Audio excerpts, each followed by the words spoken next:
Okay, let's unpack this. Think about our digital lives for a second. It's like this huge, interconnected city, right? Yeah, that's a good way to put it. Every email, every online purchase, all this data is streaming around. It's all happening in this invisible metropolis. But like any city, it needs rules. It needs architects, planners, guards. Exactly. To keep it safe, keep it running. And that's what we're diving into today. We're pulling back the curtain on the sort of hidden infrastructure, the IT regulations, standards, frameworks, the stuff that tries to keep your digital world secure, Right. Welcome to the deep dive. where we take stacks of info, however dense, and hopefully turn it into aha moments for you. And our mission today is pretty clear. Demystify these key parts of cybersecurity and data privacy. What are they? Why do they matter so much? And, how do they actually help organizations and ultimately you stay safer out there because the threats, they change constantly. Absolutely. We're going to hit some big names today. We'll start with NIST, the National Institute of Standards and Technology, then CIS, the Center for Internet Security. We'll look at COBIT too. Yeah, the governance framework. Right. And crucial privacy laws like GDPR, HIPAA, and also PCI DSS. That's the one for your payment card security. So get ready for kind of a shortcut to being really well-informed on this stuff. Sounds good. Okay, let's start our sort of architectural tour with NIST. A really foundational player here. Maybe you haven't heard the name, but their work is like everywhere in our digital world. Oh, definitely. NIST, the National Institute of Standards and Technology. They've actually been around a long time, since 1901, believe it or not. Wow, okay. Yeah, initially focused on industrial competitiveness. But they really stepped into the cybersecurity space around 1995. And since then, wow, they've put out some incredibly influential frameworks. So when we talk NIST today, what are the key things we need to know? We're really focusing on their big three, you could say. First, the NIST Cybersecurity Framework, the CSF. Second, the NIST Privacy Framework. And third, the really rigorous one, NIST SP 853, Security and Privacy Controls. Okay, let's take the CSF first. You said it's voluntary. So what's its goal? What does it help companies actually do? Right, so the CSS came about because there was a real push, especially from lawmakers, for clearer guidelines on protecting critical infrastructure. Its main purpose is helping organizations build a solid program to identify, assess, and manage their cybersecurity risks. Okay. And crucially, to do it in a way that's cost-effective and repeatable. It's built around three main parts: the framework core, the implementation tiers, and the framework profiles. Got it. Core, tiers, profiles. Let's start with the core. The core is basically the what to do. It's the blueprint, yeah. Yeah. It has 5 core functions, and it's important to remember these are concurrent. They happen all the time, not one after the other. Okay, so not steps 1, 2, 3. Exactly, they are. Identify, protect, detect, respond, and recover. All right, let's break those down. Identify. Identify is all about knowing what you've got. Simple as that. Making lists, inventories of all your digital stuff. Hardware, software, data, who uses it, what systems are involved. You can't protect it if you don't even know it exists. Makes sense. Okay, then protect. Once you know what you have, protect is putting the locks on the doors, essentially. Setting up access controls, keeping software updated, encrypting sensitive data so it's useless if stolen, having good backups. Right, the basics. And even planning how to securely get rid of old files and machines. It's building the walls, installing the alarms in our digital city. Okay. Next up is detect. Detect is actively looking for trouble, like setting up security cameras, finding attacks while they're happening. This means monitoring who's accessing the network, checking devices, even watching for unusual employee activity. Like that case study you mentioned, Uh-huh. Falcon CPAs. Exactly.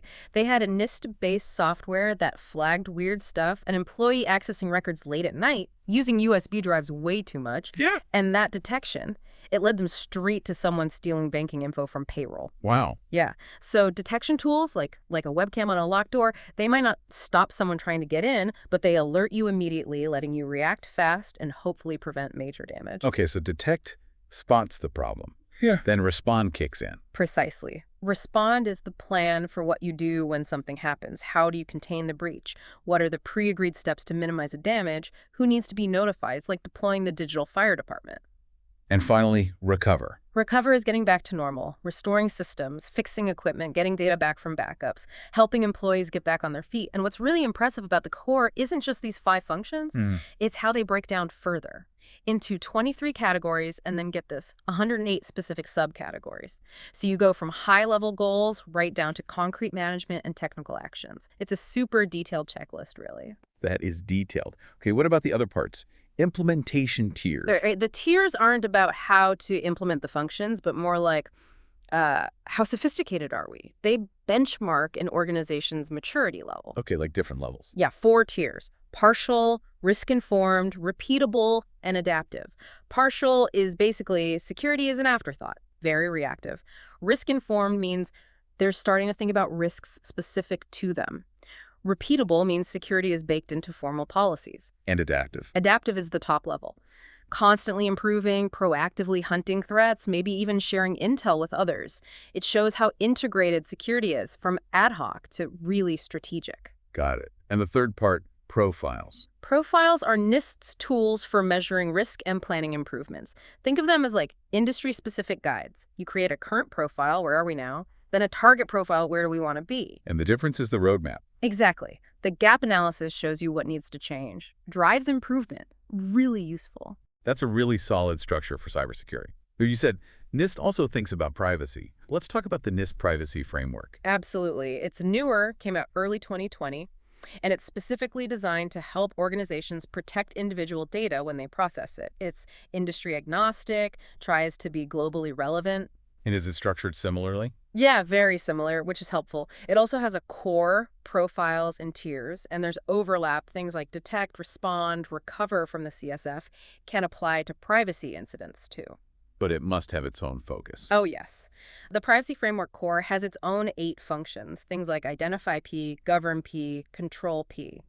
They guide organizations to ask specific questions about privacy risks, like, what are our risks when we handle people's data? And the tiers differ too. A key difference is the focus on workforce in the tiers. It measures, like, how many people are actually dedicated to privacy, from basically no one in the partial tier up to dedicated teams and regular training in the adaptive tier. It's a good gauge of privacy maturity. Okay. Now, for really sensitive stuff, especially federal systems, you mentioned NIST SP 853. Sounds intense. It is. If the CSF is like the city building code, SP 853 is the blueprint for Fort Knox. It's designed for sophisticated threats. Unlike the others, it's not really about flexibility first. It's about rigor. And it's mandatory for some. Yes, it's the standard for federal information systems, required by OMB and FISMA. It's incredibly detailed, almost 1,200 specific controls. Whoa, 1,200. Yeah. So implementing it fully can be a heavy lift, but essential for highly sensitive data. It applies broadly: CIOs, developers, auditors, everyone. Organizations using it need really well-defined requirements, rigorous planning, continuous monitoring the works. And it has its own structure. It's broken into 20 control families, things like access control, incident response, personnel security. And they've recently added families for PII processing and transparency and supply chain risk management, reflecting newer concerns. How do organizations implement all those controls? They have options. Common controls are organization-wide, inherited by systems.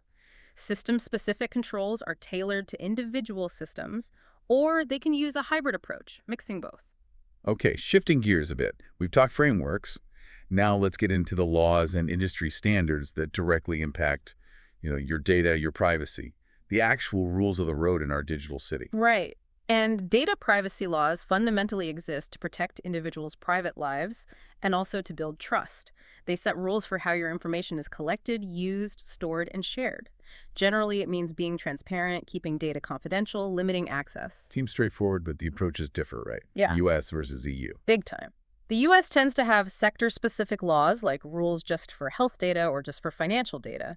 There isn't one overarching federal law for all personal data, though some states, like California, are moving that way. And the EU? The EU has GDPR, the General Data Protection Regulation. It's one massive, comprehensive law that applies very broadly and has become a global benchmark, really. But rules get broken. Walls get breached.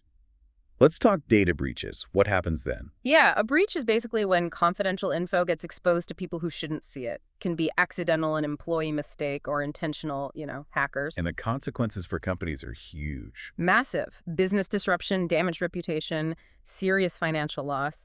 IBM's 2022 report put the average cost over $4 million per breach. That covers detection, notification, fixing things, potential fines, and often the biggest hit, lost business because customers lose trust. And for us, the individuals. It's much more personal, obviously. Your name, address, maybe social security number, bank details, suddenly out there. That puts you at direct risk for identity theft, losing money. It's serious. So let's dig into some of these key regulations designed to prevent that. HIPAA. Right, HIPA, the Health Insurance Portability and Accountability Act of 1996. This one is laser focused on healthcare privacy. It governs your protected health information, or PHI. Your medical records, basically. Exactly. And its electronic form, EPHI. It applies to covered entities, doctors, hospitals, health plans, insurance companies, and also their business associates, which are third parties they hire that might handle PHI. HIPAA dictates how that data can be used and shared and mandates specific safeguards, administrative, physical, and technical. And then high-tech came along. Yep, the High-Tech Act of 2009 amended HIPAA in some really important ways. It massively increased the penalties for violations, which got everyone's attention. It gave patients more rights regarding their electronic records, and it formally brought those business associates under HIPAA's direct rules. Wasn't there something crucial about notifications? Yes, that's probably the biggest impact of HITech. It introduced breach notification rules. Covered entities must tell affected individuals within 60 days if their PHI has been breached, a huge step for transparency. Okay, now let's talk about the big one from Europe, GDPR. Right, the General Data Protection Regulation. Effective May 2018, it's the EU's super strict comprehensive privacy law, and its reach is really broad. How broad? It doesn't just apply in the EU. It applies to companies outside the EU if they offer goods or services to people in the EU, or even just monitor their behavior online. So a U.S. company selling online to someone in France, for example. Yep. GDPR likely applies to them. They have to comply with its rules or face potentially enormous fines. It's based on 6 core principles for handling data. Things like lawfulness, fairness, transparency, purpose limitation, only use data for stated reasons. Data minimization, only collect what's needed. Accuracy, storage limitation, don't keep it forever. And integrity and confidentiality. What about getting data out of the EU? Didn't Privacy Shield deal with that? It was supposed to. Privacy Shield was the framework meant to allow legal data transfers between the EU and the US after its predecessor, Safe Harbor, was struck down. But the EU court invalidated Privacy Shield, too, back in 2020. So it's tricky now. Yeah, it created ongoing uncertainty. Companies often have to rely on more complex legal mechanisms, like standard contractual clauses, to transfer data legally. It highlights just how complicated global data flows are. Okay, one more standard. Crucial for anyone who uses a credit or debit card. PCI DSS. That's the one, the Payment Card Industry Data Security Standard. This isn't a government law, but rules created by the big payment card brands Visa, MasterCard, Amex, Discover, JCB. To protect payment data. Exactly. It sets out 6 main goals and 12 specific requirements for any organization that processes, stores, or transmits cardholder data. Retailers, banks, payment processors, anyone in that chain. And what kind of requirements are we talking about? Things like installing and maintaining firewalls, protecting the card data itself when it's stored, encrypting it when it's sent across networks, using antivirus software, having strong access controls who can see what, strong passwords, monitoring networks constantly, testing security regularly, and having a formal security policy. So it covers the whole payment process. Pretty much. Think about swiping your card. PCI DSS requires monitoring that transaction traffic, encrypting the data on the fly, and when it's stored later, physical security for servers, audit logs. It's a comprehensive security blanket for your payment info. Okay, that makes sense. Now let's shift back to frameworks, but maybe ones that are more about actionable steps. CIS controls, you said they're like the contractor's guide. Yeah, that's a good analogy. The Center for Internet Security, CIS Controls, provides a prioritized list of recommended actions and best practices. Version 8, the latest, is quite smart. It's task-focused, not device-focused. Why is that important? It makes it much more relevant for modern IT, cloud computing, remote work, It's not just about securing the servers in your office anymore. It boils down to 18 main controls and 153 specific safeguards.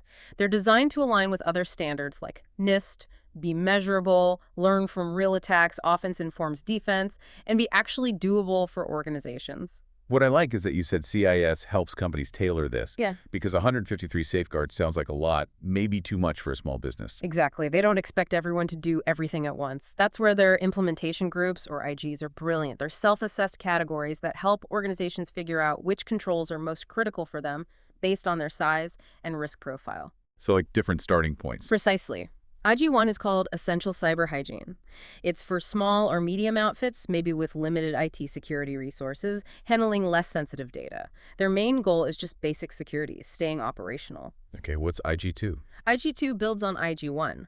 It's for companies with maybe a dedicated IT team, handling more sensitive client data, who could survive a short outage but are really worried about, say, losing customer trust after a breach. And IG3. IG3 includes everything from IG1 and IG2. This is for larger organizations, often with security specialists handling highly sensitive or regulated data. For them, a breach could cause major public harm, so the IGs let you scale your efforts smartly.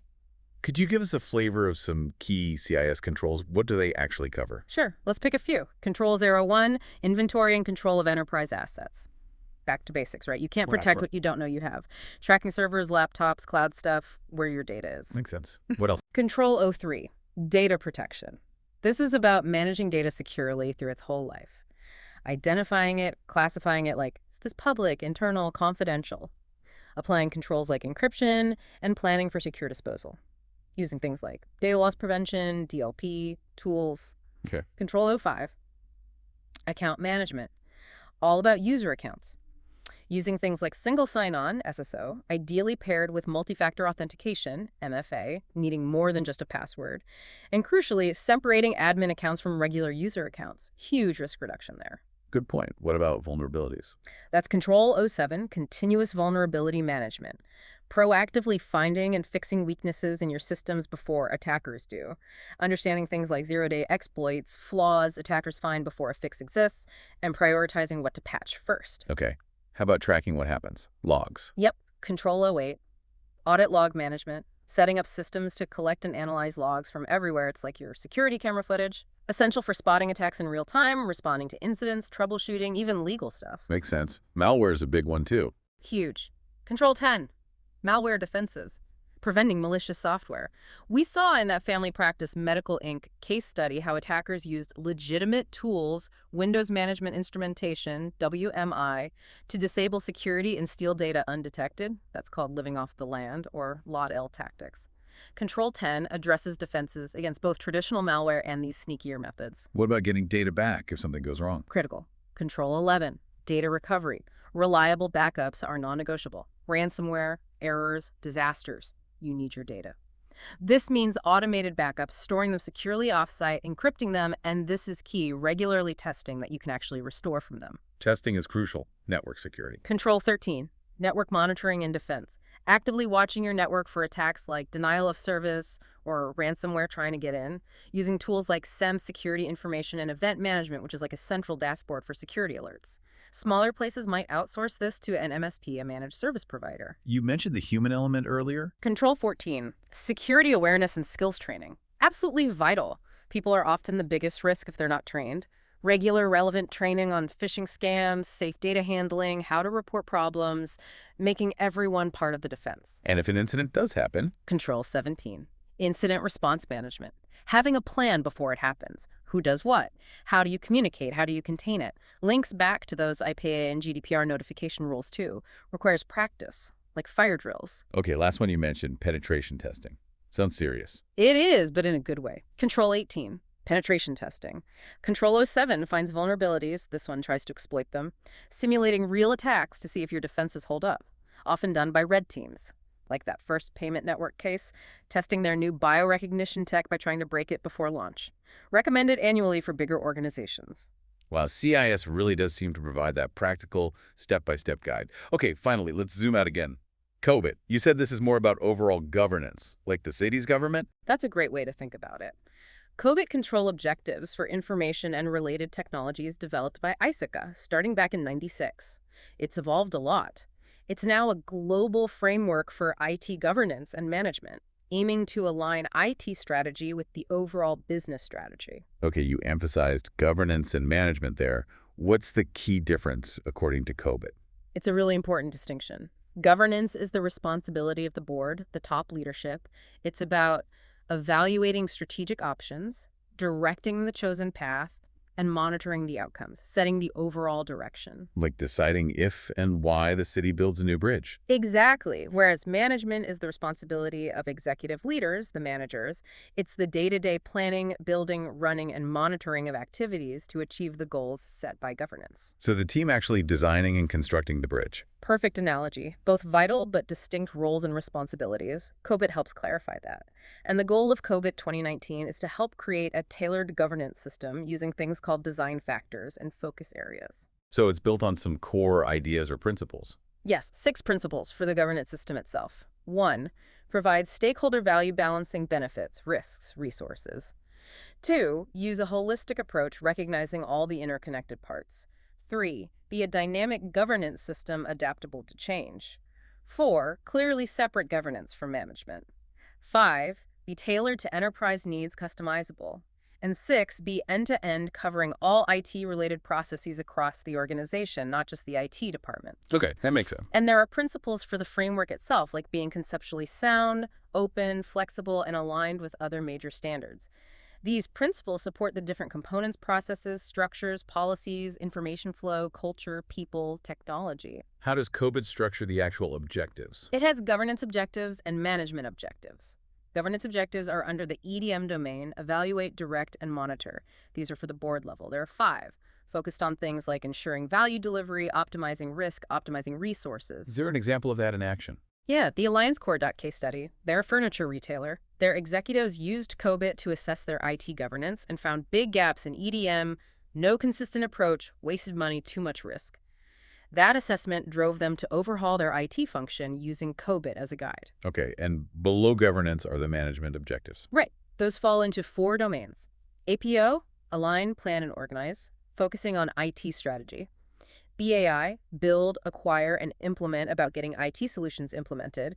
DSS, deliver, service, and support the day-to-day running of IT services. And MEA, monitor, evaluate, and assess, checking performance and compliance. And you mentioned customization. Design factors. Exactly. There are 11 design factors, things like the company's overall strategy, its risk profile, the threat landscape, its size, and focus areas like cybersecurity or cloud. These let an organization really tune the COBIT framework to fit their specific situation. It's not one size fits all. Wow, okay. What a journey through the architecture and governance of our digital world. We've hit the foundational blueprints from NIST. Explored those critical privacy laws like GDPR and HIPAA. Unpacked the really practical, hands-on advice from CIS. And understood how COBIT helps tie IT strategy to the bigger business picture. It really shows how many layers there are trying to keep things secure. Absolutely. And these frameworks, standards, laws, they're not just dusty documents. They are living guides helping organizations, big and small, manage risk, protect your data, and keep things running. Understanding them, even at a high level, is, I think, a huge advantage in today's world. It really is. So as you think about all these layers, NIST, CIS, COBIT, GDPR, all of them, here's something to ponder. In a world where threats change daily, new tech pops up constantly. What's the most critical element, maybe across all these frameworks, that truly ensures long-term security and resilience? Is it the tech, the rules, or maybe something else entirely? That's a great question to leave folks with.